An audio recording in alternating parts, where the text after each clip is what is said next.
Hello ladies and gents, boys and girls, you catch me here at this lovely place called Swanson. Today I'm going to be reviewing my helmet that I've had for almost a year now.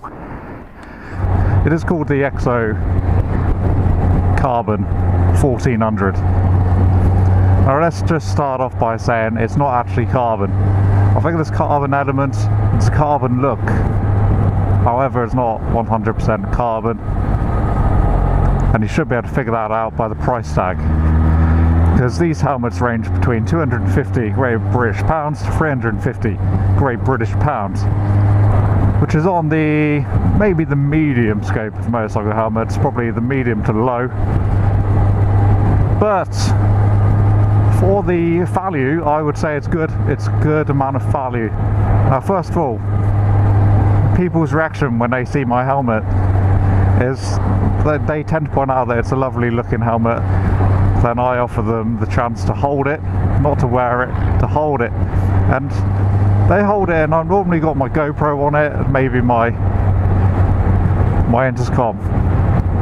And they always say how light it is. It is a very light helmet. I think it's around 1500 grams for the medium to large shell. And with the helmet, you do get quite a few different goodies in your bag.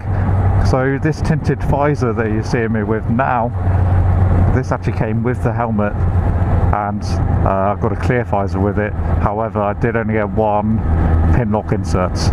Now, I'm a package guy. If something comes in a good package, I automatically think it could be a good product, because it makes me kind of think that the manufacturer goes just the extra mile.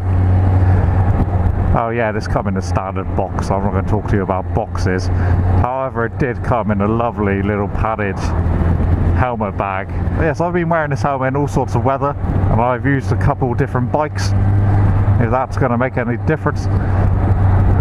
Now, this helmet has always done me well, served me good on long trips. Now, underneath this helmet I do have a little bit of face fuzz, and it can get a bit itchy with my face fuzz, but that's my life choice, as it is yours, whether you are a male or female. It's up to you.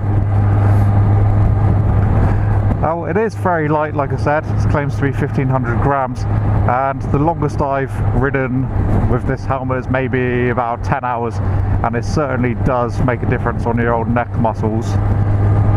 Definitely does. It claims to be quieter than most helmets too, and I think it is, but I don't think it's too noticeable. I don't wear earplugs, and I really should wear earplugs. So I kind of think if you wear earplugs, it doesn't really matter.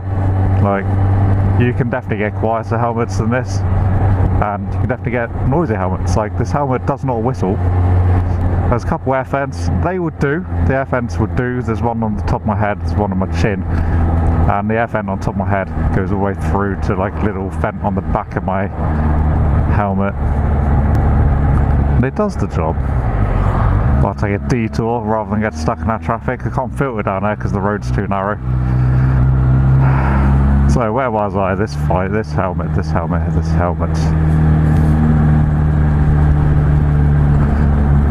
So yeah, it's got one of those, I believe they're called D-ring straps, which to start off with, I couldn't quite grasp, no pun intended.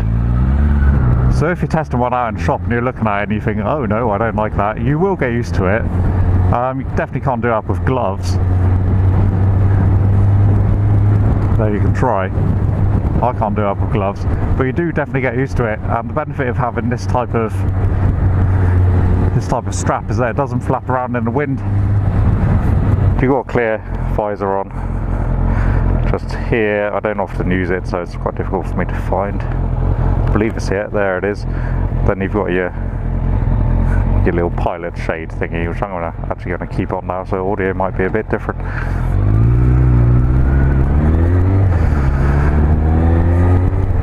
So because it comes with this inside it,